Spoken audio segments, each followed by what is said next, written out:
আসসালামু আলাইকুম। কেমন আছেন সবাই? আজকে শুক্রবার ভোরবেলা আমরা রস মিশনে গিয়েছিলাম।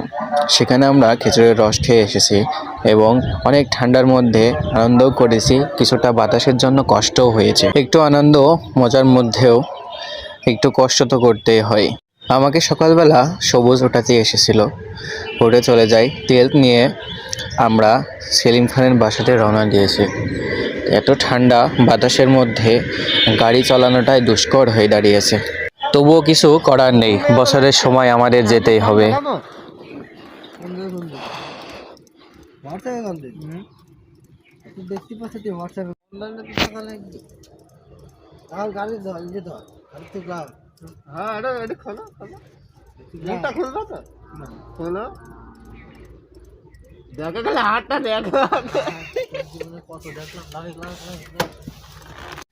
ব্যাকপটলা বেডে আমরা এখন রস খাওয়ার দিকে রওনা দিচ্ছি।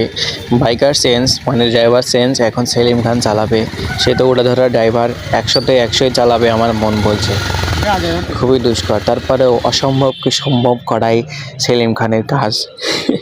বাইক চালাচ্ছে না বিমান চালাচ্ছে বোঝা মুশকিল। এত ঠান্ডা, এত পরিমাণে ঠান্ডা বাতাস, সর্বোচ্চ শীত পড়ছে আমাদের এখানে।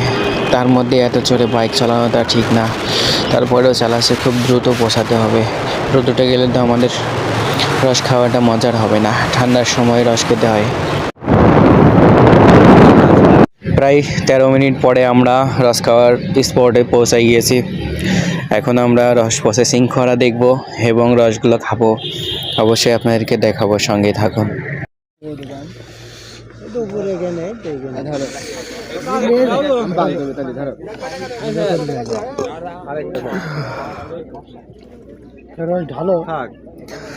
এত পরিমাণ ঠান্ডার মধ্যে বাইক এত জোরে চালিয়েছে, একদম 100 স্কোর মেরে দিয়েছে। তারপরে আমরা যখন এখানে এসে দাঁড়াই তখন গরম গরম ভাব। যারা বাইক চালান শীতের মধ্যে তারা অবশ্যই জানেন, বাইক দ্রুত চালায়, যখন এক জায়গায় থামা যায় তখন শীত লাগে। ততক্ষণে আমি 4-5টা দেখিয়ে দিলাম। রস চাচা ঢালছিল, আমরা একটি নাড়ি শুদ্ধ নিয়ে নিয়েছি। রসের ডিব্বাই আমরা নিয়ে নিলাম, এখন পাশে যেয়ে খাবো। হাতি চলে না রে ভাই, কুয়াশায় ক্যামেরা ঢেকে গেছে। মানে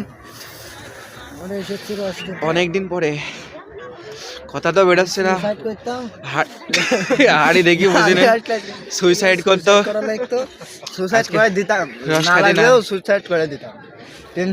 রস খাতে যদি না আসতাম সেলিম সুইসাইড করতো, সেজন্যই কুয়াশার মধ্যে আমরা খেতে এসেছি।